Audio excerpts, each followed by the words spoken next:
Got too many WordPress themes installed and want to clean things up?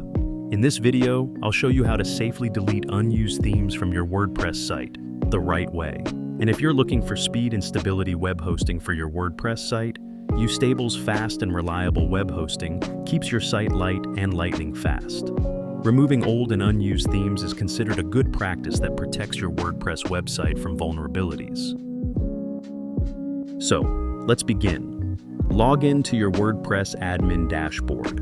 Hover your cursor over Appearance and click the Themes option. It shows the total number of themes available, which is currently 5. Now, hover your cursor over the theme you want to delete, and then click on Theme Details. In the bottom right corner, there is a Delete option. Go and click Delete. Then agree to the confirmation pop-up window.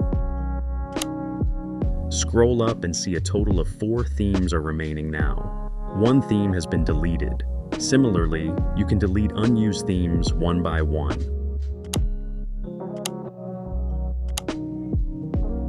I hope you find this tutorial helpful. Thank you for watching.